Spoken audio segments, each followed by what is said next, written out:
You'll get every dollar at 35. Until then, you'll ask me." My brother said that across our parents' kitchen island while our mother refilled his coffee. Trent is the trustee. 3 weeks earlier, he'd let our mortgage die on the vine, and he told me why in writing. Drop Ryan's name from the file and the money moves. My husband teaches 10th grade history.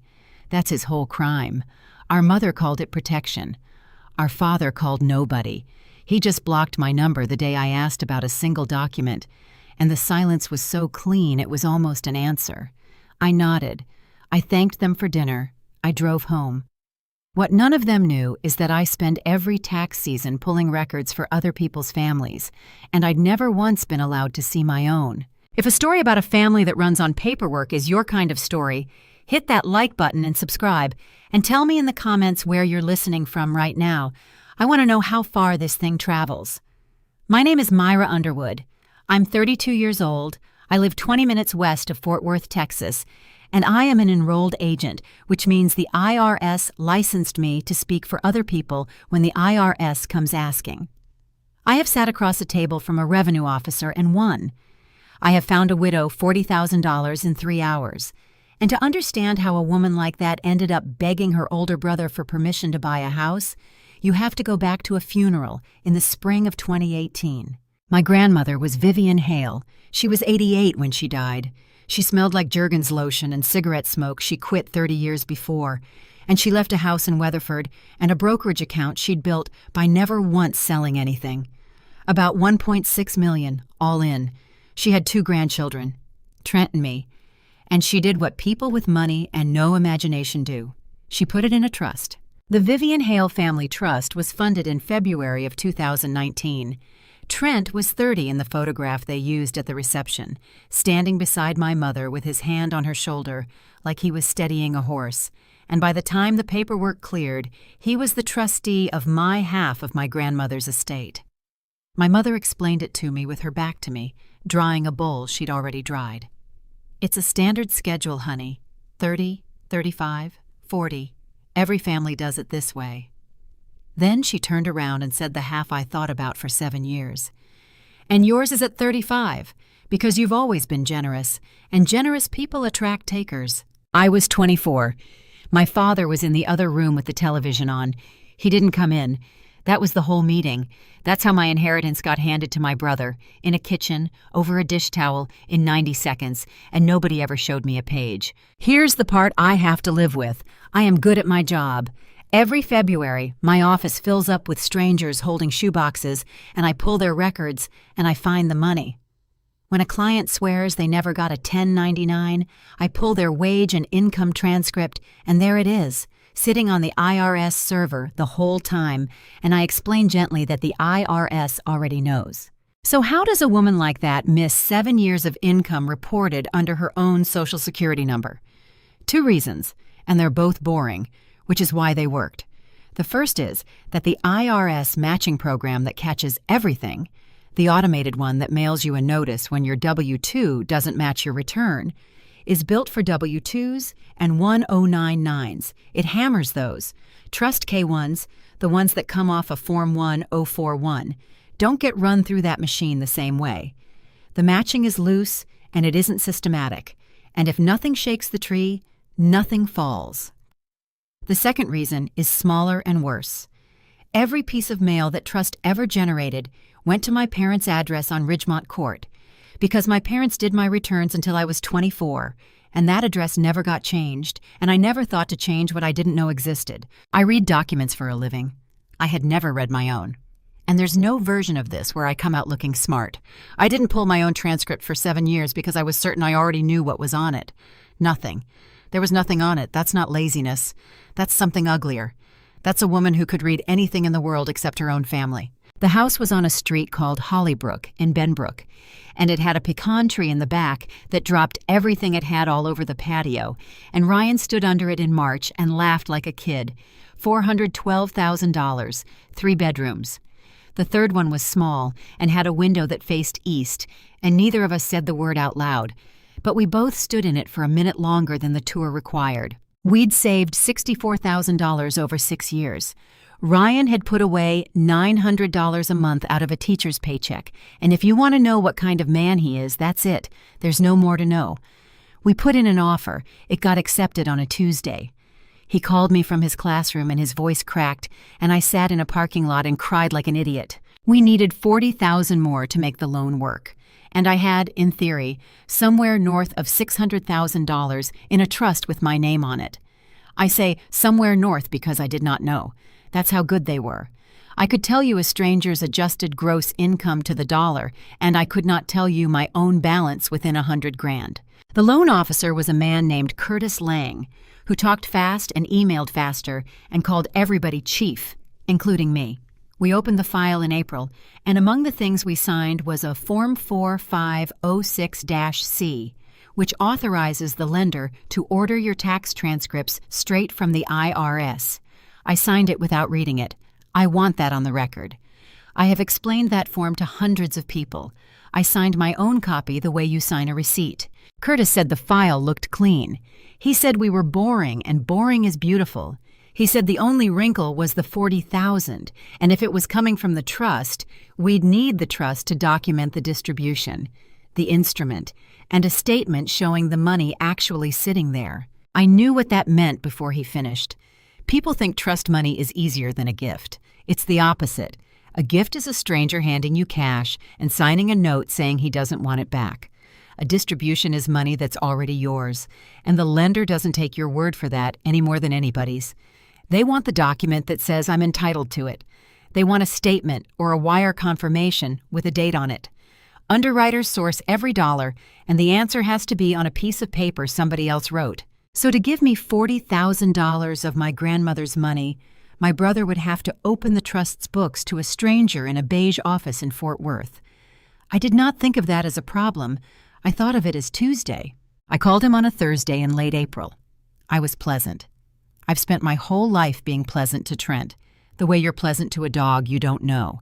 I explained what the lender needed, in the friendly voice I use for clients who are scared, and I heard him breathing, and then he said something I didn't hear correctly at the time. He said, so they'd want to see the account. Not how much, not when, not congratulations on the house, Myra. He asked what the stranger would be allowed to look at. I said yes, they'd want a statement. That's standard. My office does 4 of them a year. And Trent said he'd have to talk to Mom. He was 37. He was the trustee of an irrevocable trust, and he said he'd have to talk to Mom. Then came 3 weeks of the most artful nothing I have ever been on the receiving end of. Trent didn't refuse. Refusing leaves a mark. Trent was busy. Trent was at a job site in Midland. Trent's phone did that thing. Trent sent a thumbs up to a text with a question mark at the end of it. Curtis called me twice asking for the paperwork, and the second time he wasn't calling me chief anymore. Then my mother called, on a Sunday at 4 in the afternoon, which is when she calls when she's been thinking. She asked about the house first. She asked about the pecan tree, and then she said, "Your brother's not trying to hurt you, Myra. He's protecting you." I asked her from what? She said, "From getting in over your head, from being generous." And then she said the thing she has said my whole life in the voice she uses at funerals. "Don't make this ugly, honey." I remember standing in my kitchen with the phone against my ear thinking, nobody has done anything ugly yet, so why does she already have the word ready? The letter came on May 15th. It came from the lender, not from Curtis, and it was 1 page, and the header said Statement of Credit Denial, Adverse Action. I have read maybe 200 of these in my life on the other side of the desk for other people, and I read it wrong. Adverse action notices are written by lawyers to say as little as the law allows. Mine said the application was denied. It gave a reason code and a reason phrase, and the phrase was, unable to verify information provided by applicant. Underneath, in a box, in 6-point type, it said the decision was based in whole or in part on information obtained from a consumer reporting agency and from other sources. Other sources, that's the whole sentence.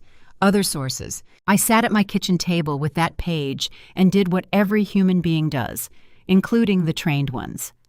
I filled the blank with the loudest thing in my life. Unable to verify. Well, of course. We couldn't verify the $40,000 because my brother wouldn't hand over the paper that verified it. The math was clean. The story was clean. It had a villain in it I already had a file on. That is the trick, and I didn't see it for 26 days. When your family is screaming, you stop reading. They don't have to hide the document. They just have to be louder than it. I called Curtis on Monday. I got his voicemail twice, and then I got him, and he was careful with me in a way he never had been before.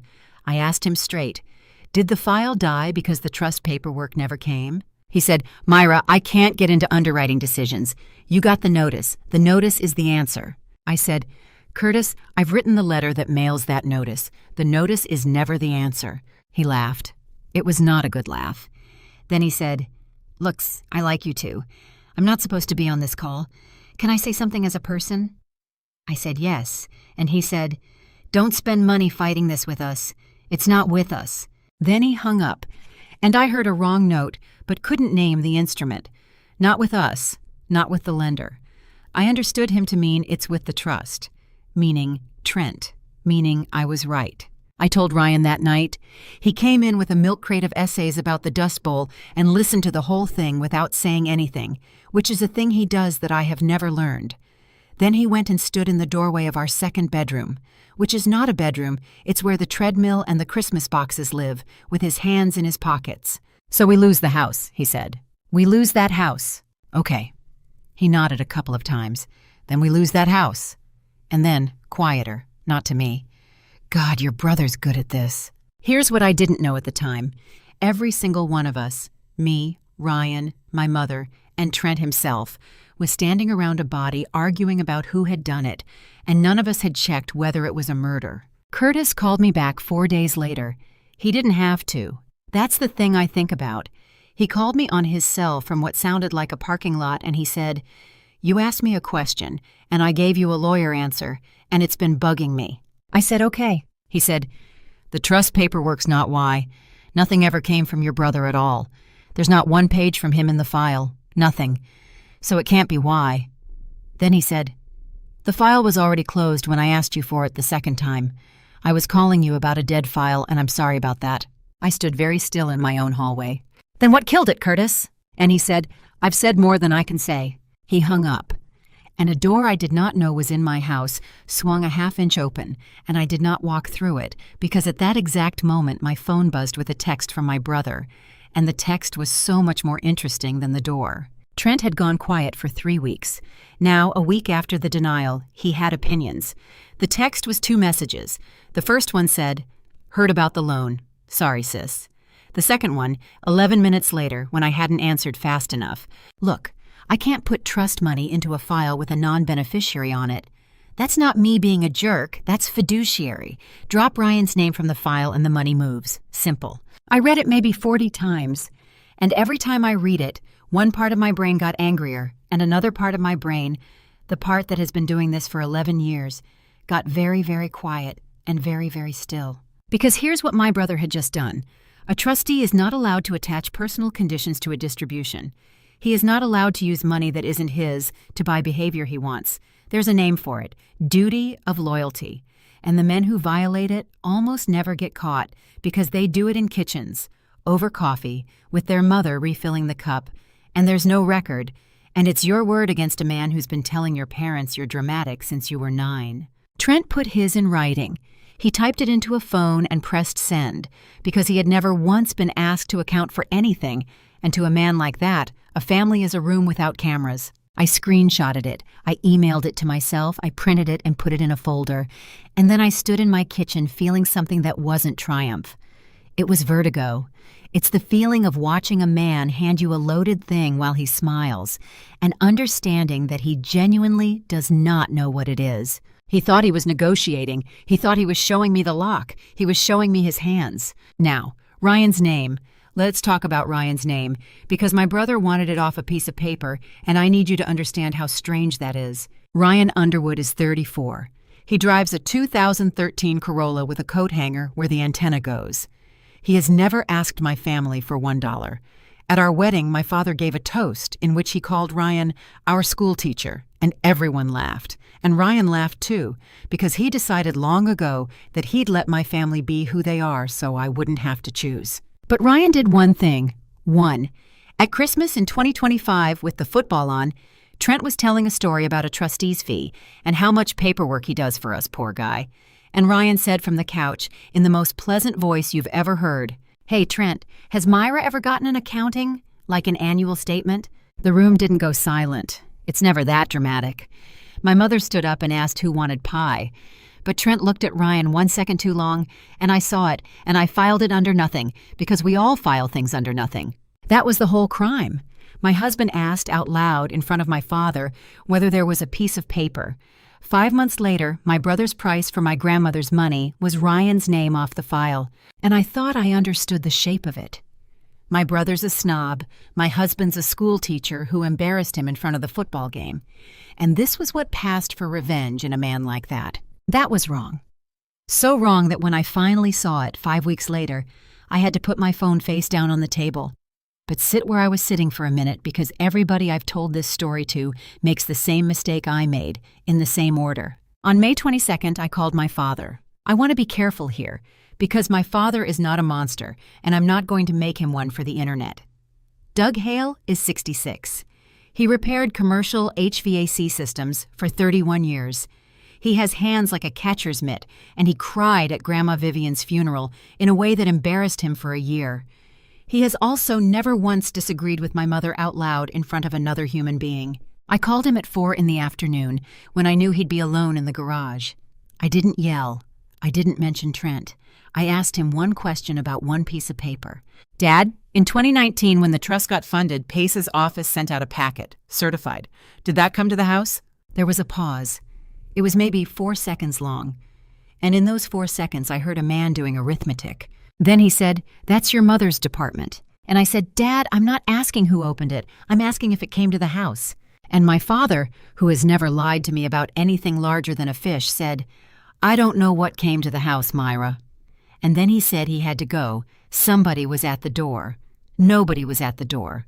It was 4 in the afternoon on a Friday in a cul-de-sac in Fort Worth, and nobody has ever been at that door. The next morning, my texts to him turned green. Then they stopped delivering. I called from Ryan's phone to check because I'm a professional, and it rang normally. Then I called from mine and got one ring and voicemail. He'd blocked me. I sat in my car outside my office with that. My father did not call me to fight. He did not call to defend Trent. He did not send a long paragraph about how disappointed he was. He removed the channel. Ryan said the thing that reorganized my whole head that night, standing at the sink, not even turning around. "Myra, that's not anger, that's procedure." And he was right. Anger calls you at midnight. Anger types 4 paragraphs and deletes 3. What my father did was close a line of communication that creates a record. He didn't block his daughter. He blocked a witness. 2 days after my father blocked me, my Aunt Charlene called. Charlene is my dad's sister. She lives in Granbury. She sends a card for every holiday, including Flag Day, and she has never in her life called me on a weekday. "Well, hey, sugar," she said, in the voice people use when they've rehearsed the first line. Then 90 seconds in, "I just hate that y'all are fighting over money." I said, "Who told you we're fighting over money?" And Charlene, who cannot lie, who has never once hidden a birthday present successfully, said, "Your brother's just worried sick. He says you're trying to make your mother sell the house." I want you to understand what happened in that sentence, because it took me a second. I had never mentioned my mother's house. Not to Trent, not to anyone. It had not entered my mind. I'd sent one certified letter to one trustee asking one question about one trust, and somewhere between my mailbox and Granbury, Texas, that letter had turned into a woman trying to put her 63-year-old mother out on the street. They'd already started, before the pot roast, before I knew anything. The story was in the field. I asked Charlene, as gently as I could, whether Trent had told her what was actually in the letter. She said he'd told her it was a legal thing. I asked if she'd seen it. She said, "No, honey, why on earth would she read a legal thing? That's how it works. Nobody reads it. They hear it from somebody with a stake, and it settles in them like sediment, and in 9 months at Thanksgiving they say a sentence that isn't theirs and don't know it isn't theirs." Then Charlene said the thing I couldn't file anywhere yet. "I just wish you kids knew what your mothers carried for this family." I said, "Carried how?" There was a 2-second pause on that line, and my Aunt Charlene, who cannot lie, said, "Oh, you know, your daddy's back. All of it." I said, "Charlene, my dad's back was fine. He worked until 2016. And she said she had to let me go, her show was starting. It was 2:15 in the afternoon. The family group text started producing content that evening. It is normally where photographs of casseroles go to die. My cousin Wade posted a Bible verse about honoring your mother and father. My Uncle Ray posted a laughing emoji at something nobody had said. Somebody posted a photo of my mother at Christmas. No caption. Nobody said my name, that's the craft of it. Nobody has to say your name. Ryan read it over my shoulder and said, "They're building an alibi." I said, "For what? Nothing's happened." And Ryan said, "Myra, nobody builds this for nothing." Here's the honest part. For about an hour, I thought about apologizing. Not because I was wrong, because I was tired, and I could feel the temperature of 30-some people I've known my whole life dropping a degree an hour. One text. "I'm sorry, I've been stressed about the house, forget the letter." And it would all go warm again by Sunday. That's the machine. It doesn't need a lie. It just needs you to want to be let back in more than you want to know. I didn't send it, but I wrote it. And then at 11 that night, my phone buzzed once more. Charlene privately off the group. One line I've thought about 100 times since. "Don't tell your mother I said anything about the house." I lay in the dark next to my sleeping husband and turned that over. I hadn't said one word about a house. Not to Charlene, not to Trent, not to anyone.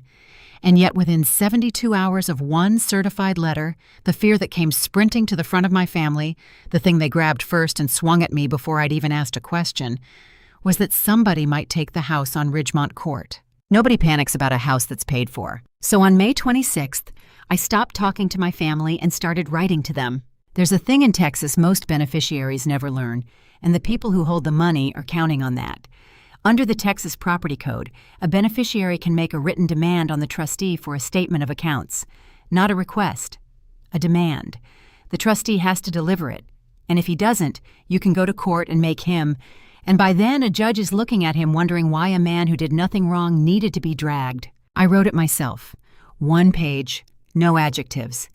I identified myself as a beneficiary, cited the statute, demanded a written statement of accounts from the trust's funding in 2019 to the present, and gave him a deadline. I sent it certified mail, return receipt requested, to Trent Hale, trustee, in Keller. I want to tell you I did it as legal strategy. Honestly, I did it because I couldn't stand in that kitchen one more time and be told a number. I wanted a page. One page with a number on it that a man had signed. Ryan asked what happens if he ignores it. I said then he's already lost. He just doesn't know it. Because a trustee who's never sent a beneficiary an accounting in 7 years has been in breach since 2019, and the home loan has nothing to do with it. Ryan said, "Do they know that?" And I said, "They've never had to know anything." 6 days later, the green card came back. If you've never sent certified mail, the return receipt is a little green card the person who takes delivery signs, and it comes back to your own mailbox with a stranger's handwriting on it. It's the cheapest surveillance in America. It costs about $4. I stood at my mailbox with a fistful of grocery flyers and turned the card over. The signature box didn't say Trent Hale. It said S. Hale. My mother had signed for my brother's certified mail, at my brother's address, 30 miles from her house. I looked at that little card for a long time, and a thought arrived that I pushed away because it was too big and too stupid, and I had a dinner to go to on Friday. My mother, who has no title and no role and no involvement, who only ever says he's protecting you and who wants pie, had gotten in her car and driven to Keller so the trustee's mail would be signed for by hand. Friday, June 5th, my parents' kitchen. Pot roast, because there is always pot roast. I went because Ryan said something smart. Go. Don't accuse anybody of anything. Just watch them work. So I sat on a stool at that granite island where I did my algebra homework for 6 years, and I ate, and I watched my family work. My mother worked the room the way a good bartender works a rail. My father sat at the end with his plate and his hat still on. Trent came in 20 minutes late, and my mother had a plate in front of him in 90 seconds. Nobody mentioned the certified letter. That was the tell. A normal brother, receiving a formal legal demand from his sister, says something. Anything. My brother ate pot roast and talked about a compressor. So I asked, politely, coffee in hand. I said, "Trent, did you get my letter?" My mother picked up the pot and started refilling his cup, and she did it slow, and I understood that I was watching a woman buy her son 11 seconds. And Trent set down his fork and gave me the smile and said it. "You'll get every dollar at 35. Until then, you'll ask me." He said it like a joke. That's the part I'd want you to see if I could show you one frame. He said it the way you'd say, "Pass the salt." My father looked at his plate. My mother put the pot back on the warmer. Nobody gasped, nobody argued, because in that kitchen he hadn't said anything unusual. He'd said the house rule out loud, and the only strange thing in the room was that somebody had finally made him say it. I said, "That's not what a trustee does." And my mother said, from the sink, with her back to me, "He's protecting you, Myra." And my father said nothing at all. And he'd been saying nothing at all for 32 years, and I had always read that as weakness. Here's what I know now. It wasn't weakness. A man who says nothing has decided what he's protecting, and it isn't you. I nodded. I thanked them for dinner. And at the door, while I was getting my keys, my mother hugged me and said the things she'd been saving in the sweetest voice in Texas. "You've had chances, honey. You just never managed it." I drove home on the interstate with my hands at 10 and 2, and that sentence going around like a sock in a dryer. "You just never managed it." Managed what? I had never been given $1. You can't mismanage what you never touched. But she hadn't said it like an insult. She said it like a fact she'd been repeating for years, worn smooth by use, the way you say a phone number. That was the first time it occurred to me that my family might not be lying to me. They might be telling me the truth about a story I'd never been shown. Trent's accounting arrived on June 8th, 3 days after the pot roast. It came fast, which surprised me, and it came from his lawyer, which didn't. 9 pages. A cover note on top in my brother's handwriting. One line, "Now you can stop."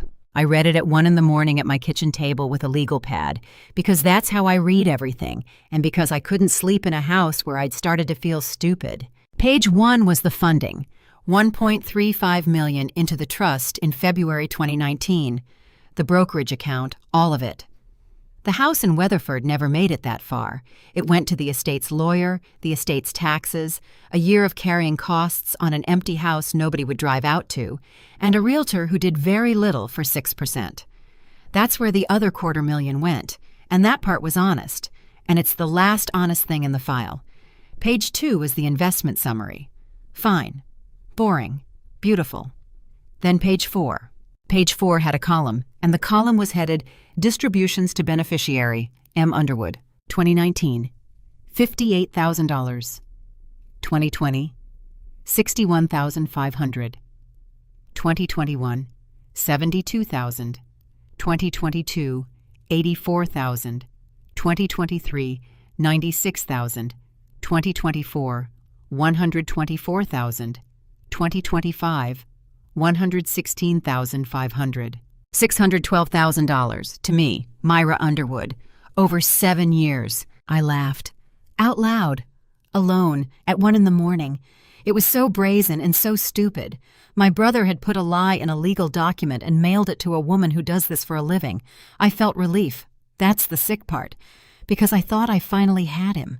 A false accounting is a fast way to lose a trusteeship.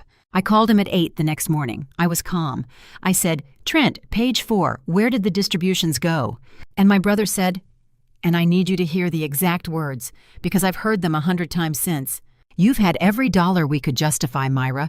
Ask your husband where it went." Not, "There's a mistake." Not, "What column?" He didn't flinch. He didn't stall. He didn't ask me to explain the question. He went straight to a place he had clearly been to before. And that's when the relief drained out of me, and something cold came in behind it. Because a man who has fabricated a number on Monday does not have a rehearsed answer for it on Tuesday. Trent wasn't defending a lie. He was defending a fact. I called Curtis Lang from my office parking lot on June 10th, and this time I did not call him as a home buyer.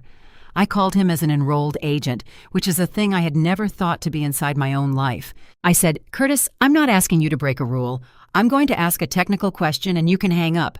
When you closed my file, was it coded as a documentation issue or for undisclosed income? Because those aren't the same animal. One means bring me a pay stub. The other one has a smell." There was a long silence on the line. Then Curtis said, "How do you know what those codes are?" I said, "Because I'm the person they call after." And Curtis Lang, God bless him, said the sentence that took my entire life apart. "Myra, we ran your 4506-C. We pulled both, the return transcript and the wage and income. And the wage and income came back with income on it that isn't on your returns, years of it. That's not a documentation problem. When the numbers don't match, we're done. We were done in April. Your brother never had anything to do with it." I said thank you. I remember saying thank you. I sat in my car in a parking lot in Fort Worth in June with the engine off and the heat coming up through the windshield. And the second thought arrived about 90 seconds behind the first one, and it's the one that got me out of the parking lot. You probably heard Curtis's sentence as somebody stole from Myra. That is not what I heard. My license doesn't come from a college. It comes from the Treasury, and there's an office in Washington whose entire job is the conduct of the people who hold one. They don't investigate whether you were a nice person. They ask 2 questions. Did the return match the record, and what did you know? 7 years of income under my number that isn't on my returns I signed. I could tell the truth about that for a year, and every word would be true, and it would still end with the worst sentence a tax professional can say out loud. I didn't check my own transcript. That's not a defense. That's the allegation. So that's what was actually on the table in that parking lot, and it was never the house on Hollybrook. Somebody in my family had run something through the Social Security number of the one person in it whose whole livelihood depends on that number being clean. I didn't know who yet. I didn't know what. I knew it was mine. It was my license. The thing I built in night classes with no help from any of them, while my mother told people I'd never managed anything. And there are 2 ways a thing like that surfaces. Either I pull the file myself and walk it in with corrected returns and somebody's credentials on the cover, or a computer notices in 2029, and a man across a table writes down that I've been licensed to read records for 11 years and never read my own. People ask why I didn't just let it go. Keep the peace, keep the family. I understand the question. Here's the answer. It was never mine to let go. It had my name on it. I started the car. That night, I told Ryan. And Ryan, who has never filed to schedule anything in his life, said the sentence that ended the first half of my life. Myra, you pull these for strangers every February. And I said, out loud, in my own kitchen, in the voice of a woman defending the last thing she owns, there's nothing on mine. He didn't say anything. He just looked at me, and I heard it. I heard exactly what I had said and exactly how many years I had been saying it. I opened the laptop. You can get your own wage and income transcript from the IRS in about 10 minutes. That's the joke, and it's on me. It's free. You don't need a lawyer. You don't need permission. You don't need one member of your family to agree to anything. You log in, verify your identity, pick a year, and the IRS hands you every information return anybody filed with your Social Security number on it. 7 years of my life were sitting on a government server the whole time, 4 clicks deep, behind a password I already had. I did 2019 first. The page loaded. Ryan stood behind my chair with his hands on the back of it. Schedule K1, Form 1041. Payer, Vivian Hale Family Trust. Recipient, Underwood, Myra L., and a number, $58,000. I opened 2020, $61,500. 2021, $72,000. I stopped opening them one at a time and pulled all 7, and I laid the pages out on my kitchen table in a row like a hand of solitaire. And the numbers on those transcripts matched the numbers on page 4 of my brother's accounting to the dollar. Every year. 7 for 7. Do you understand what that means? It took me a full minute in my own kitchen to say it to myself. My brother wasn't lying. The trust really did distribute $612,000 to Myra Underwood. It told the IRS it did. It filed a 1041 every year and took the deduction for money paid out to the beneficiary. And it issued a K1 in my name with my Social Security number and mailed it to a house on Ridgemont Court where a woman with a dish towel decided what was mail and what was nothing. I was not a woman being made to wait until 35. I was a woman who, on paper, had already been paid in full. Sit with that, because it changes the geometry of everything. If they'd been holding my money, the box was still full and 35 was a door. But if for 7 years the trust had been reporting the money as gone, out, delivered, received, then the box I'd been standing outside of, politely, waiting for a man to unlock, might have been empty since before my 30th birthday. I wasn't being held. I was being told a story. And the story had a job. The story kept me standing at a door instead of reading a page. And sitting there with 7 transcripts fanned out in front of me, I read my brother's text one more time, and it said something completely different than it had in May. Drop Ryan's name from the file and the money moves. I thought that was about Ryan, a snob wanting a schoolteacher off a piece of paper. But a mortgage file with 2 borrowers doesn't pull one set of transcripts. It pulls 2. 24506Cs, 2 names going to the IRS, 2 sets of records coming back. And in 7 years, exactly 1 person had ever said the words out loud in a living room in front of my father with the football on. Has Myra ever gotten an accounting? Trent didn't want Ryan's name off that file because Ryan teaches 10th grade history.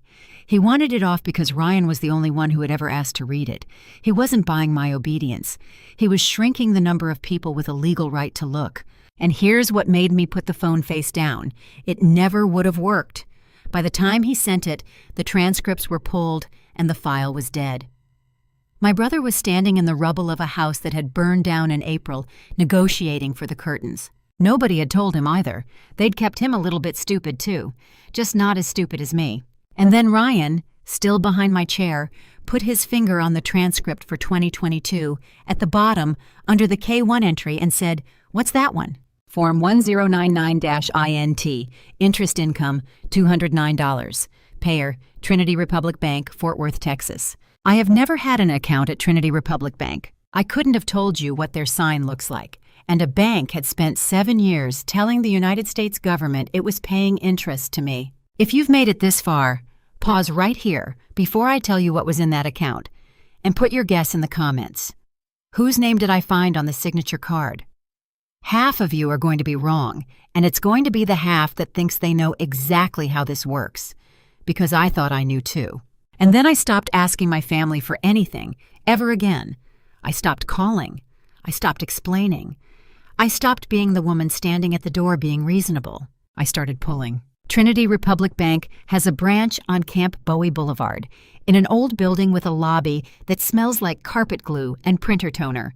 I got there 15 minutes after they opened on June 12th, with my driver's license, my social security card, and a printout of the 1099-INT. Here's what people don't understand about banks, and it's the same thing they don't understand about the IRS. These institutions do not care about your family. They don't care who's the favorite or that your brother's the responsible one. They ask one boring question. Whose name is on the account? I sat down across from a personal banker named Dana Whitfield and said, "I believe I'm the owner of record on an account here, and I'd like statements." She typed. Her face didn't do anything at all. Then, "Yes, ma'am. Account opened October 2010. You're the owner." And she turned the monitor a few degrees toward me, which she probably wasn't supposed to do, and there was my name, spelled right, with my social security number, on an account that had existed since I was 16. I asked for everything: 7 years of statements, the opening documents, the signature card, about 400 pages. She asked if I wanted coffee. I said yes and didn't drink it. I sat in that lobby holding a paper cup for 50 minutes, and I did not feel angry. I felt like I was about to meet somebody. The signature card came out on top of the stack. October 2010. I was 16. It was a UTMA account, a custodial account, the kind a parent opens for a minor. There were 2 signatures on the card. The first one was mine. Loopy, enormous, with a circle over the I, the handwriting of a girl who thought she was going to be a veterinarian. I remember signing it. That's what made my hands shake in that lobby. I actually remember it. My mother took me to a bank after school and said we were setting up something for college, and I signed where she pointed, and then we got Sonic. The second signature was hers, Sharon L. Hale, custodian. Custodianship ends. In Texas, it ends at 21. When I turned 21, that account was mine, legally, entirely, and it should have been retitled and handed to me, and nobody said a word. It never closed. It quietly turned into a regular checking account owned by an adult woman who didn't know it existed. And here's the thing I'd never had to think about. A bank can't do that by itself. When a custodial account converts, the money belongs to the adult, and you cannot add an authorized signer to an adult's account on the strength of the signer's own signature. The owner has to sign. There is no version of that form with one name on it.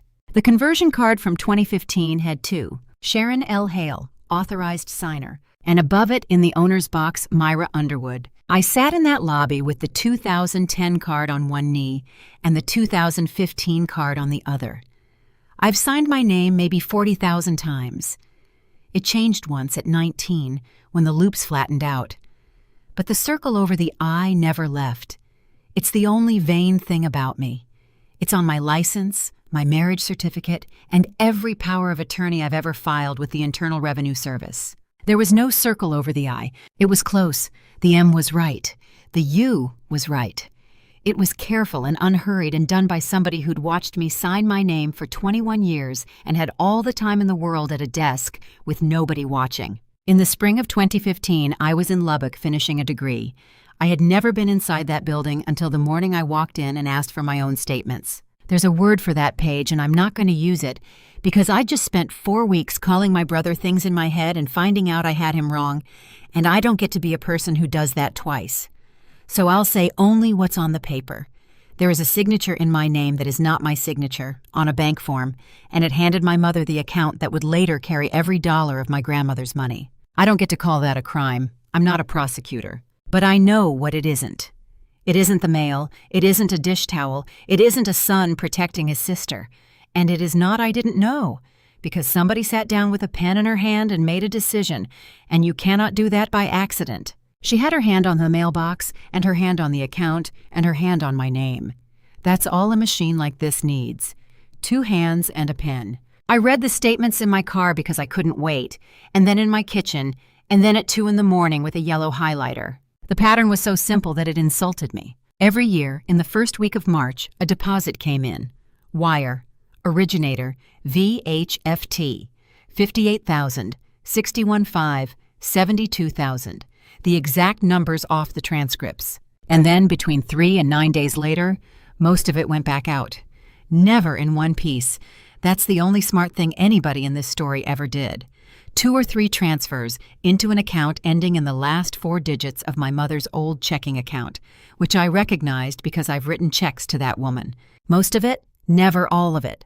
That's the detail that took me 2 nights to see, because I was looking for a theft, and a theft looks greedy, and this didn't look like anything. Every full year, the account held back the same amount before the rest went to her. 52,800, 12 times 4,400 to the dollar. Because every month, on the 5th, like a mortgage, $4,400 went out of my account by ACH to something called Promont Recovery, LLC. 87 payments in a row, starting the April after the first wire landed. Not one of them missed. And once I saw the holdback, the column on page 4 stopped being a mystery and became a subtraction. 58,000 in 2019, and 5,200 of it reached her. 124,000 in 2024, and 71,200 reached her. The debt was a fixed number, and my grandmother's money was a growing one, so every year the debt took a smaller bite and my mother kept more. That's why the column climbed. Nobody got greedier. The arithmetic just got easier. It's not a theft pattern, it's a budget. And you can't be enraged at a budget, which is probably why it worked on me for 2 nights. In 7 years, $612,000 moved through an account with my name on it. Every dollar left. Not $1 ever came to me. I typed Promont Recovery LLC into my phone at 2:40 in the morning. It's not a bank. It's not an investment firm. It's not a charity. It's a judgment recovery servicer. They buy and service court judgments. They're who collects when a court has already decided somebody owes somebody else a great deal of money and isn't paying. I sat in the dark with my phone lighting up my face and asked the question that ran the rest of my life for the next 18 days. Whose judgment? I could have taken it to a lawyer right then. I didn't, and that's the decision the whole thing turns on. A lawyer sends a letter. A letter starts a fight, and a fight has 2 sides, and in a fight my family has 32 years of practice, and I have a folder. What I needed was a stranger with credentials who could take 400 pages of bank statements, 7 IRS transcripts, and 9 pages of my brother's accounting, and say, in writing, in a form a judge reads without blinking, "These numbers are the same numbers, and here is where they went." I needed a forensic accountant. They take bank records and tax returns and property filings and the crumbs everybody leaves and rebuild what happened out of what people wrote down while they were doing it. It is the least dramatic profession on earth, and it ends more families than adultery. Her name was Colleen Vance, CPA, Certified Fraud Examiner. an office in a converted bungalow off Magnolia with a receptionist who was her daughter. The retainer was $6,500. We had $64,000 in a savings account with a name on it. The name was House. I called Ryan on his conference period and told him the number. And my husband, who saved $900 a month for 6 years out of a teacher's paycheck, said it without a pause. "Pay her. Do it." I said we might not get another shot at that house. And he said, "Myra, that house has been gone since April. What's in that folder is not gone." I paid her that afternoon. That was the day we actually lost it, not May 15th. The house died the day I decided the truth was worth more than the down payment. I'd make that trade again. I still drive past Hollybrook sometimes like an idiot. Colleen Vance did not swoop in and save me. People like a story where somebody arrives. Nobody arrived. I built the file, me, on my dining room table, over 4 nights, with sticky tabs and a 3-hole punch. 7 wage and income transcripts, downloaded free by me. 400 pages of bank statements, obtained by me because my name was on the account. The signature card, the conversion card, the 1099 INTs. My certified demand letter, and the green card with S. Hale on it. 9 pages of accounting my brother mailed me himself with a note telling me to stop, and a screenshot of a text from a trustee offering to release funds if I removed my husband's name from a document. I indexed it. I cross-referenced the deposits to the K-1s by date and amount. I did the work I do for strangers on my own life 11 years late. Colleen went through it for 20 minutes without saying anything. Then she looked up over her glasses. "Who taught you to do this?" I said, "The IRS." She almost smiled. Then she said, "You've done about half my job. I'm going to charge you for all of it anyway, because the half that's left is the half you can't do." I asked her what that was, and she said, "You can prove where the money went. You can't prove who decided." My mother started calling on June 16th. These calls were the most sophisticated thing anybody did to me in this entire story. And my mother has an 11th grade education. The first one was sweet. She'd made too much chicken spaghetti. Did we want some? She'd freeze it. No mention of anything. 90 seconds, and she hung up first. She always hangs up first. The second, 2 days later, was about the weather and my cousin's baby. The third one was Sunday at 4 in the afternoon, which is when she calls when she's been thinking. "Your father's not well, Myra." I asked what was wrong. She said his blood pressure, and the doctor, and stress, and then he doesn't sleep since all this started. And there it was, all this, not since he blocked your number. A weather event, a thing that happened to the family with no author. I said, "Mom, is he in the hospital?" And she said, "That's not the point, honey." No, it wasn't. The point was that a woman with no title and no role and no involvement had called me 3 times in 5 days, each call a little heavier than the last, and had never once, not once, asked me what I'd found. Innocent people ask what you found. Colleen's first real email came on June 17th, 3 days in at 6 in the morning. Subject line, instrument. The body was 4 lines long, and none of them were a greeting. "I have the money. I need the document. Send me the trust instrument, all of it, including any restatements or amendments." And I sat in my kitchen in the dark and typed the most humiliating sentence of my professional life. "I don't have it. I've never read it. 32 years old. Licensed to practice before the Internal Revenue Service. Beneficiary of an irrevocable trust since 2019. And I had never held the piece of paper that decided my life. I had a mother's summary of it, delivered over a dish towel, in 90 seconds, in 2018. 30, 35, 40. Every family does it this way, and yours is at 35. Colleen wrote back 1 line. "They'll give it to you. Ask in a way they have to answer." So I hired a lawyer for exactly 1 task, not to fight, to send. A records demand on letterhead, citing the code, with a deadline and the words, "petition to compel." $600. That's all he did. Colleen made me write it wider than I wanted to, because I was still thinking like a daughter, and she was thinking like a witness.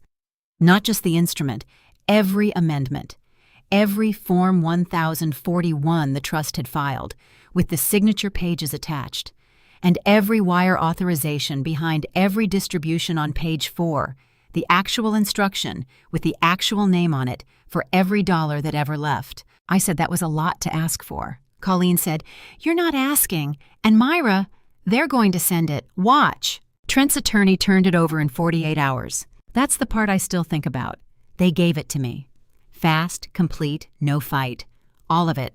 The instrument, 7 1041s with the signature pages still stapled on, and a wire authorization for every distribution in the column, photocopied by somebody who never read them, because a paralegal bills by the page and nobody bills for looking. Trent's lawyer read my demand and concluded the document was on their side, that the schedule was the whole answer, that once the dramatic little sister actually read the trust, she'd see the number 35 and go home. Arrogance is not loud. Arrogance is a man handing you a document because he's certain of what's in it, and being right about what's in it, and wrong about what it means. 41 pages. I read it on my back patio on June 19th with a glass of wine I didn't touch. Article 4, Distributions. The trustee shall distribute to each beneficiary 1/3 of that beneficiary's share upon attaining the age of 30 years, 1/3 upon attaining the age of 35 years, the remainder upon attaining the age of 40 years, 1/3 at 30. I read it maybe 6 times. I put the glass down. My hands were fine. I want to note that. My hands were completely steady, and I felt something arrive in my chest that I can only describe as the temperature dropping. I was born in February of 1994. I turned 30 in February of 2024. I was owed 1/3 of my share of my grandmother's estate 2 years and 4 months before that pot roast. Not as a favor, not at my brother's discretion. As a mandatory distribution written into a document my grandmother signed. A trustee doesn't get to think about it. He does it. And I went and got the 2024 K1 off the table, $124,000, the largest number in 7 years. The biggest jump in the whole column, right there, in tax year 2024, the year I turned 30. They didn't skip it. That would have left a hole, and holes get found. They paid it. On paper, in March of 2024, the Vivian Hale Family Trust distributed my age 30 tranche to Myra Underwood and told the United States government and took the deduction, and the money hit an account with my name on it in Fort Worth and was gone in 4 days. And then I did the thing I should have done on June 8th and didn't, because even then, part of me was still being polite. I turned back to the 9 pages and looked for my brother. He's in there. My grandmother had 2 grandchildren, and she wrote 1 document, and Article 4 doesn't say Myra. It says each beneficiary. Same schedule. 30, 35, 40. Trent was born in 1989. He turned 30 in 2019, the year the trust was funded, and 35 in 2024. His column is on page 6. Age 30, paid, March 2019. $225,000, 1/3 of his share, to the dollar, 5 weeks after the funding. Age 35, paid, April 2024. Both in full, on the schedule, into a credit union account in Keller. There's a wire authorization behind each one, and the signature on both is Sharon L. Hale. Same document, same lawyer, same woman signing. In the same season of the same year that she wired Trent his money and let it sit there, she wired me mine and took it back in 4 days. The schedule worked. That's the part I had to sit down for. It worked perfectly. It just worked for him. There was never a rule in that family. There was only a direction.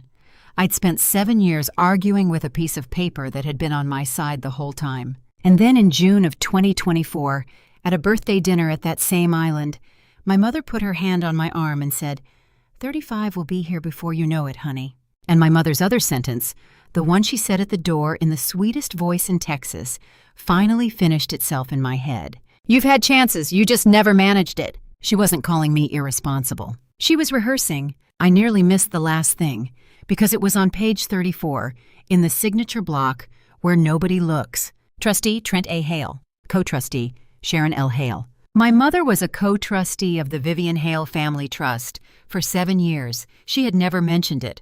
Not once, in any kitchen, in any phone call, in any conversation about how her son was protecting me. She stood in the room while my brother took the weight of every decision, while I aimed everything I had at him, and she had a title on page 34. I turned to the last page, looking for a resignation. There wasn't one. Then came 3 days of nothing, which were the longest 3 days of my life. Colleen had everything, and I had nothing to do, which is a specific torture for a person like me. I cleaned the baseboards. I reorganized a closet that was already organized. On the second night, Ryan looked up from a stack of essays and said, "You know what's crazy? Not one of them has asked you to stop." I said, "Trent wrote, now you can stop on the accounting." "That's not asking you to stop," Ryan said. That's telling you you're finished. My mother came to my office on Monday, June 22nd at 10 in the morning, which is a thing she had never done in 11 years. My office is 2 rooms over a title company off Camp Bowie, with a waiting area and a woman named Patty who has worked with me for 6 years and has seen every kind of person walk through that door. People who owe the government $200,000, people who cry, people who bring their tax documents in a Bass Pro bag. Patty buzzed me and said in a voice I'd never heard her use, "Myra, your mom's here." She was in the good blue blouse, purse in both hands. When I opened my office door, she smiled the way she smiles at people at church and said, "Well, look at you. This is nice, honey. This is a real office."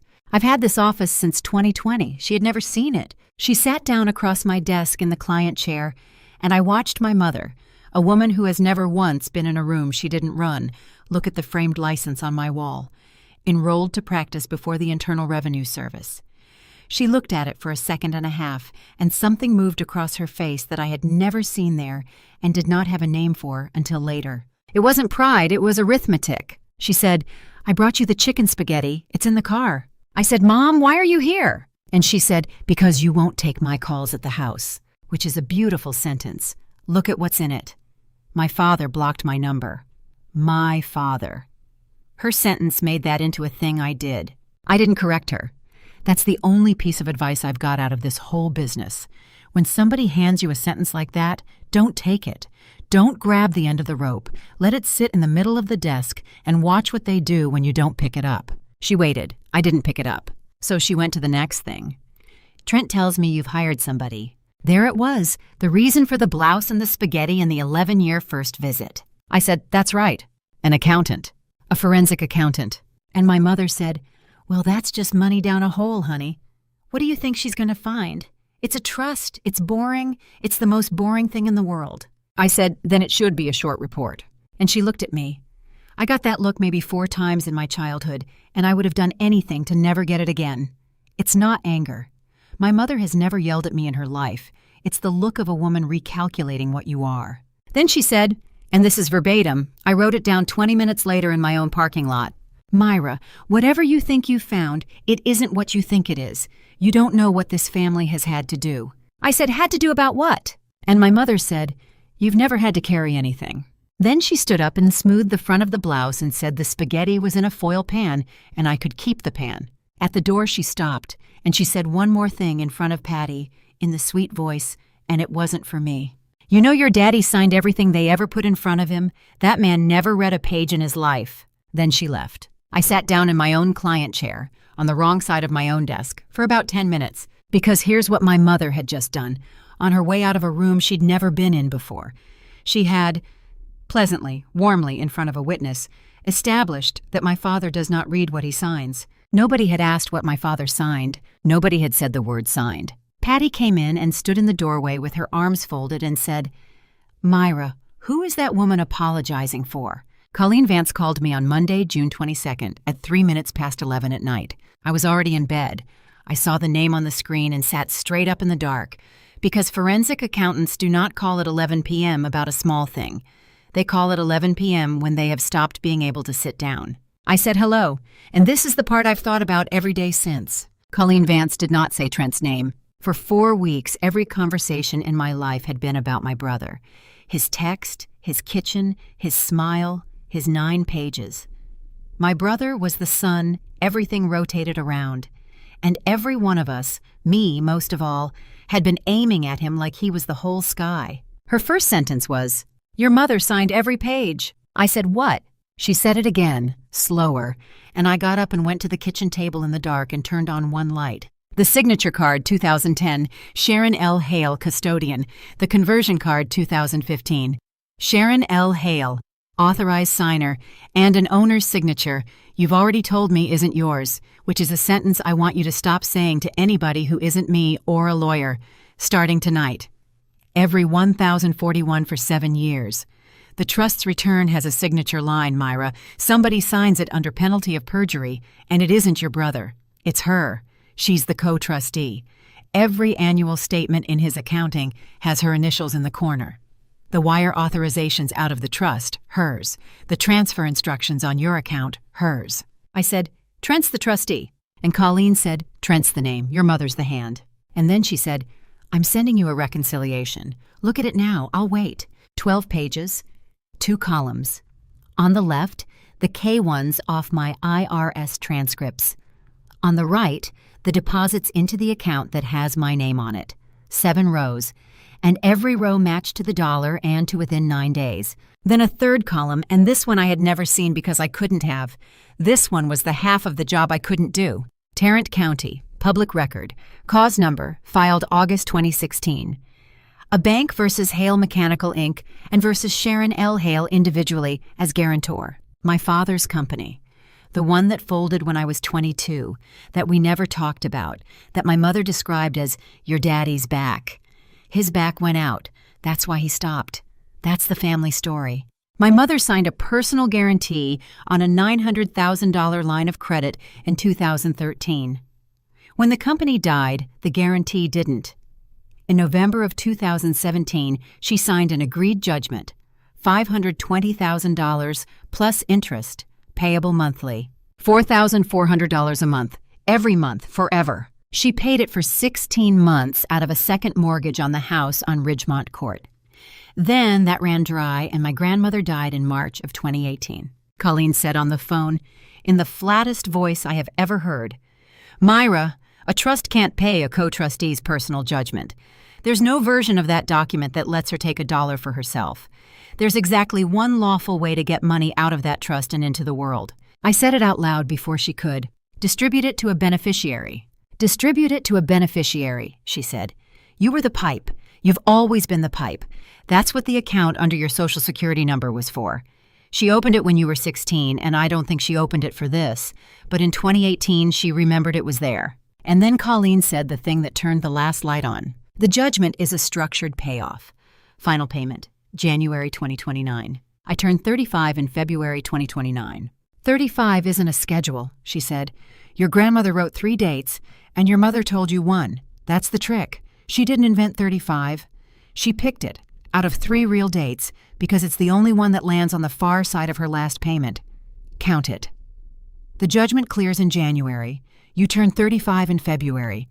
At 35, she has to hand you a real number and a real accounting, and she can't do that until the debt's retired. 35 is the earliest date on that document where the truth is survivable. So the machine runs until 2029, and the books stay shut until 2029, and everybody in your family has spent 7 years managing one woman's patience, because patience was the only thing keeping the ledger closed.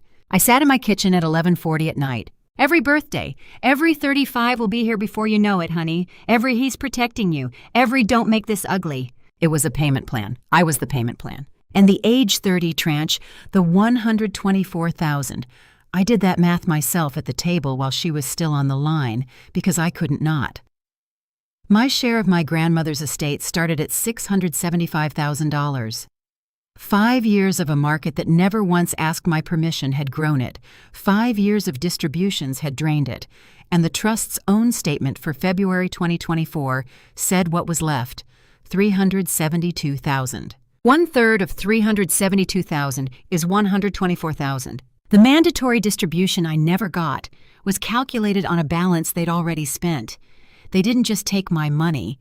They took my money, then used what was left of my money to compute how much of my money I was owed, and took that too, and filed it with the government, on time, correctly, for 7 years. I said, "Colleen, what do I do?" And she said no. She actually said no, out loud. "I'm not going to tell you what to do. I'm going to tell you what's true, and one thing about what happens next, and you need to hear it tonight and not in a month." She said, "The second I put my name on this report, it stops being a family matter, forever. It becomes a document, and documents get subpoenaed, and it goes to your lawyer, and it can go to a court, and it can go places neither of us picks. Your mother is 63 years old. There is a version of this where a district attorney in Tarrant County reads my reconciliation and finds it interesting." Then she said, "Once this leaves my hands, it doesn't come back. Not for them, not for you either, so don't call me at 7 a.m. and tell me you've made peace with your family." I sat there in a dark kitchen with 12 pages of somebody else's arithmetic and my whole childhood on the left-hand column. And I said, "Send it." My brother called me on Wednesday, June 24th at 6:40 in the morning. Trent has never called me before 9 a.m. in his life. Trent has never called me first, period. In 32 years, every call between us has been placed by me. I let it ring twice, then answered, and I did not say hello. I said, "Trent," and I heard something in my brother's voice I had never heard in it. Not when Grandma died, not at his own wedding. He said, Hey, Myra." Quiet. Careful. He sounded 37 and about 9. Then, not hello, not how are you. The 40's fine. For the house. No conditions, no questions. I don't care about Ryan's name. I'll sign whatever the bank wants. I can wire it today. 4 weeks earlier, that sentence would have made me cry with relief. I sat on the edge of my bed in the dark and felt nothing at all, and I understood, calmly, that whatever they'd done to me, they had also done that. They had taken a woman who loved her brother and turned her into a woman who could hear his voice crack and think, "That's interesting. Why now?" I said, "The house is gone, Trent. It's been gone since April." He said, "Then take it anyway. Take it and he stopped. And I said, "And what?" And there was a silence on that line I could have parked a truck in. Then my brother said, "Myra, you're not going to like where this goes. Not the way you think." I said, "Is that a threat?" And he said, "No." And then he said it again, and this time it came out wrong, cracked down the middle. "No, I'm saying I did what I was—" And he stopped himself. I heard a man put his hand over his own mouth from 30 miles away. I said, "Finish it." He didn't. My brother, who has explained things to me at every family dinner since 1998, sat on the phone at 6:40 in the morning and could not finish the sentence. Then he said, "You don't know what she's like when it's about the house." Not he, not they, she. And then Trent said, "Just take the 40, please." He hung up first. I sat there with the phone in my hand and the room going gray at the edges. And what I felt wasn't victory, and it sure wasn't love. It was recognition. For 7 years, I had been aiming at the wrong man. Not because he's innocent. He isn't, and a court agrees with me now. But I'd had him wrong. I thought Trent was the engine. Trent was the guy holding the flashlight and getting paid for it. And he'd taken the job at 30 because it made him the man of the family in a house where that was the only currency anybody ever printed. And he was calling me at 6:40 in the morning, offering me $40,000 of my own money with no conditions, 4 weeks after telling me I'd ask him for every dime until I was 35. Something had scared him, and nothing new had happened. Colleen's report wasn't finished. No petition had been filed. Nobody outside my kitchen had seen a page. The only new fact on earth was that my mother had sat in my client chair on Monday morning in the good blue blouse and left without what she came for, which meant it wasn't my brother who was scared. Somebody had told him to make it stop, and whoever that was had known.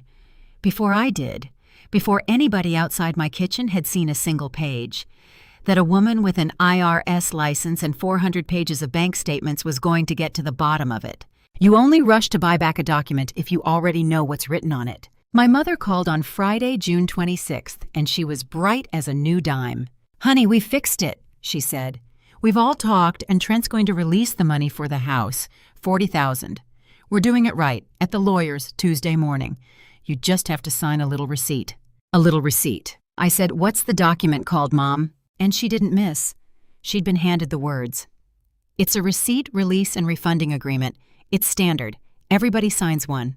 She's right, by the way. That's a real document and a normal one. A beneficiary signs it to acknowledge they've received what the trust owes them and to release the trustee from claims. 99 times out of 100, it's a formality at the end of an honest administration. And once you sign it, you're done. Forever. You cannot come back and say the number was wrong because you signed a page saying the number was right. They were going to pay me $40,000 of my own money for a signature that erased $612,000. Then my mother said the last thing, and it's the reason I know she believed she was winning. And I've hired a court reporter, honey, so it's all official, and nobody can say anything later. My mother hired a stenographer. She wanted it on the record. A word-for-word transcript of her daughter accepting money and releasing her son, taken down by a neutral professional, so that in 2029, when the last payment cleared and the books had to open, there would be a document with my voice in it saying I got what I was owed. I said, "Tuesday, I'll be there." I did not sleep much between Friday and Tuesday, and I did not prepare a speech. Every speech I'd written in the shower for 4 weeks was aimed at Trent, and Trent was not the target anymore, and anyway, you don't win these things by talking. I made 4 copies of everything. One for Colleen, one for my lawyer, one for a safe deposit box, and one in a plain red-weld folder with nothing written on the tab. And I asked Ryan to come. He said, "Are you sure? He's going to use it." Me being there. I said, "Trent wanted your name off a document, so you're going to be in the room where the document is." Pace and Kerrigan is on the 14th floor of a building downtown with a view of the courthouse. Wendell Pace is about 70. He drafted my grandmother's trust, and he called me "young lady" while he shook my hand. I don't think he had the first idea what was about to happen in his own conference room. I've thought about that a lot, and I don't believe he knew. I believe he'd been handed a clean little file for 25 years by a nice woman who brought him a tin of pecans at Christmas. 8 of us at that table, Pace at the head, his paralegal with a laptop, the court reporter, Loretta Shaw, at the corner with her stenotype, my father, in a collared shirt, which he does not wear, my mother beside him with her purse in her lap like she was at church, Trent across from me in the quarter zip, Ryan on my left, me, and my red-weld folder on the table in front of me, closed. Loretta Shaw said, "We're on the record at 10:06 a.m. Pace read the agreement out loud because that's how he does it. It took 4 minutes, and in the middle of it came the sentence they'd all driven downtown for. The beneficiary hereby acknowledges receipt of all distributions due and owing to date, and releases the trustee and co-trustee from any and all claims arising from the administration of the trust." Then he slid it toward me with a pen on top, and Trent leaned back, and my mother put her hand on my arm and said it, in front of the stenographer, in her sweetest voice, "Take the 40, honey. You've had your 30 distribution. You just never managed it." The stenotype clicked. I didn't answer her. I opened the folder and took out one page and laid it in the middle of the table, turned so Pace could read it. Not Trent, Pace. "That's my wage and income transcript for tax year 2024, I said. "It's from the IRS. Anybody can pull their own. It took me 10 minutes and it was free." Trent laughed. "God help him," he laughed. "It's a tax form, Myra. That's an accounting entry. That doesn't mean money moved. You don't understand how a trust works." "Okay," I said, and I put down the second stack. "These are the statements for the account ending in 3180 at Trinity Republic Bank on Camp Bowie, opened October 2010. Owner of record, Myra Underwood." That's me. The bank gave them to me in 50 minutes because my name is on it and I asked. Nobody said anything. On March 4th, 2024, $124,000 was wired into it from the Vivian Hale Family Trust. That's this number. I touched the transcript. Same number. To the dollar. I put down the third page. And this is page 4 of the accounting Trent mailed me on June 8th over his own signature with a note on top telling me to stop. His number. Same number. All 3 agree. That's not my opinion. That's 3 pieces of paper saying the same thing. Trent's face had stopped doing anything at all. Starting March 8th, 2024, I said. 4 days later, $71,200 of it left that account in 3 transfers for an account ending in 4922. I've written checks to that account my whole adult life. It's yours, Mom. And the $52,800 that stayed behind wasn't mercy. It was 12 months of $4,400, leaving on the 5th of every month by ACH to a company called Promont Recovery, LLC, 87 payments, not one missed, out of an account with my name on it. My mother did not look at me. She looked at Wendell Pace. That's when I knew she was the only one in that room who understood exactly how bad it was. Then I put down the last 3 things. This is the signature card from 2010. Sharon L. Hale, custodian. That one's fine. That one's a mother taking her kid to a bank after school. Tie. I put the next one down slower, and I put it in front of Pace. Not her. This is the conversion card from 2015. 2 signatures. Sharon L. Hale, authorized signer, and in the owner's box, Myra Underwood. Nobody moved. I was in Lubbock in 2015. I've never been inside that building. Mr. Pace, I'm not going to characterize that page. I'd just ask you to put it next to the one from 2010 and look at the letter I. My mother's hands were flat on her purse and did not move at all, and that was the loudest thing that happened in that room. And these are the signature pages of the Trust's Form 1041 for 7 years. Trent's attorney sent them with the wire authorizations in 48 hours because he thought the file was on his side. The return is signed under penalty of perjury, and the signature isn't Trent's, it's yours. You're the co-trustee, Mom. Page 34. You never resigned. I turned to the last page. And this is a cause number out of Tarrant County. Agreed judgment, November 2017. $520,000 plus interest against Sharon L. Hale, individually as guarantor of Hale Mechanical. $4,400 a month to Promont Recovery. I let that sit for 1 second. Final payment January 2029. And then I said the only thing I'd planned. I turned 35 in February of 2029, 1 month later. It was never a schedule. It was a payoff date. You needed me to wait exactly as long as you needed to pay, and every birthday dinner in this family for 7 years was a payment being made. Trent said, "Dad," and my father did not move. So I put the very last page in front of my father, and I said, "Dad, these are the certified mail receipts out of the trust file. Trent's lawyer gave them to me. 7 years of notices to the beneficiary at 4 Ridgemont Court. Every green card is signed D. Hale." My father looked at the page for a long time. He said, "It was just the mail." Loretta Shaw typed it. Then I turned to Wendell Pace, and I did not raise my voice, and I asked him the only question I had come downtown to ask. Not my brother, not my mother, the lawyer in front of the stenographer on the record. "Mr. Pace, if I sign that agreement, am I signing that I received this money? Or am I signing that a distribution your client reported to the United States government as paid to me was paid to somebody else?" Wendell Pace looked at the pages on his own conference table for maybe 15 seconds. Then he set his pen down. He put his palms flat on the table and he said, "We're going off the record." And Loretta Shaw, God love her, said, "Sir, the parties would have to agree." And I said, "I don't agree." The stenotype clicked. Pace said very slowly, "I'm not able to continue representing this family. I'm going to ask everyone to stop talking. Sharon, you need your own attorney. Trent, you need a different one." My mother reached across the table for the transcript. Just her hand, flat, sliding toward the page like she was taking a plate away after dinner. 32 years of that hand. I put 2 fingers on it and slid it back. "That's my copy," I said. "There are others. And my brother, the trustee, the man who was protecting me, who was going to give me every dollar at 35, turned to our mother and said, in front of a court reporter, out loud, on the record, "Mom, stop talking." Nobody in that room ever confessed to anything. Not one of them said a single word admitting a single thing. They didn't have to. The paper had been confessing for 7 years, patiently, in duplicate, in a filing cabinet in Fort Worth and on a government server, and all anybody ever had to do was read it. Here's what I did not do. I did not stand up and yell. I did not cry in that room. I didn't get to say the sentence you're supposed to get to say. I said, "Thank you, Mr. Pace," and picked up my folder, and Ryan held the door, and we rode down 14 floors with a man in scrubs who had no idea and walked out onto the sidewalk into 101 degrees. And Ryan said, "You okay?" And I said, "Colleen's report went to my lawyer on Monday. The petition was filed at 9 this morning, before I sat down. Because that's the last thing, and I didn't say it in the room, and I've thought about whether that makes me cruel." My mother summoned all of us downtown to close a door that had already been open for an hour. Every document she watched me put on that table was already an exhibit. She hired the court reporter. She paid for it. And Loretta Shaw's transcript, ordered and paid for by Sharon L. Hale so that nobody could ever say anything later, is Exhibit 1. If you've ever sat in a room where the people who raised you find out you finally read the file, hit subscribe, and tell me one thing in the comments.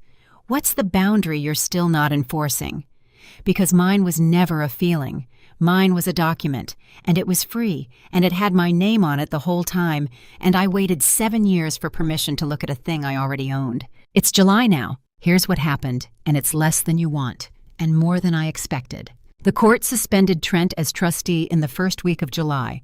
Not removed. Suspended, a temporary order pending the full hearing.